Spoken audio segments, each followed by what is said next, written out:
గుంటూరు అనగానే చాలా మందికి టక్కున గుర్తొచ్చేది మిరపఘాటు, గుంటూరు గోంగూర, పులిహోర దోశ. ఇప్పుడు ఈ మూడిటితో పాటుగా చరిత్రలో ఓ బృహత్తర ఆవిష్కరణకు కూడా చోటుంది. అదేంటో తెలుసా? హీలియం.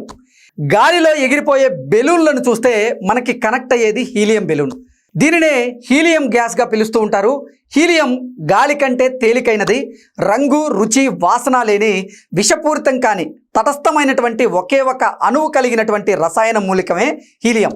భూమిపై అరుదుగా, విశ్వంలో హైడ్రోజన్ తర్వాత ఎక్కువగా లభించేటువంటి మూలకమే హీలియం. హీలియానికి గుంటూరుకి విడదీయరాని అనుబంధం ఉంది.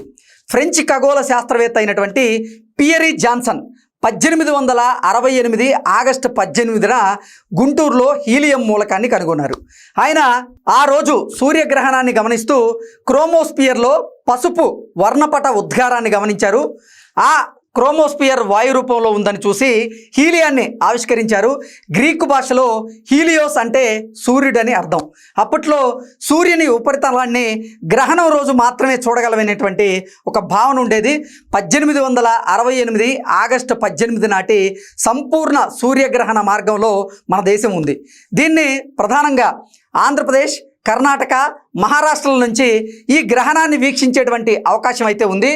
భౌగోళికంగా నాటి మద్రాసు ప్రెసిడెన్సీలోని గుంటూరు, మచిలీపట్నం అందుకు మరింత అనుకూలంగా ఉన్నాయి. ప్రయోగాలు చేసేందుకు బ్రిటన్, ఫ్రాన్స్ నుంచి పలువురు శాస్త్రవేత్తలు భారత్కు వచ్చారు.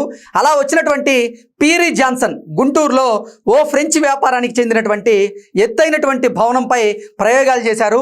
ఈ క్రమంలోనే ఆయన హీలియాన్ని కనుగొన్నారు. ఆ తరువాత 1868 అక్టోబర్ 20న లండన్లో ఖగోళ శాస్త్రవేత్త అయినటువంటి నార్మన్ లక్యార్ కూడా సూర్యుని ఉపరితలంపై హీలియాన్ని గుర్తించారు. వీరి పరిశోధనల ఫలితాలు ఒకేసారి ఫ్రెంచ్ అకాడమీ ఆఫ్ సైన్సెస్కు చేరడంతో ఒక కొత్త మూలకాన్ని కనుగొన్నటువంటి ఘనతను వీరిద్దరికీ ఇచ్చారు. ఇలా గుంటూరుకి హీలియానికి విడదీయరాని అనుబంధం ఏర్పడింది. హీలియం బెలూన్ గుంటూరు నుంచే పుట్టుకొచ్చింది అంటే నమ్మగలరా? నమ్మక తప్పదు మరి.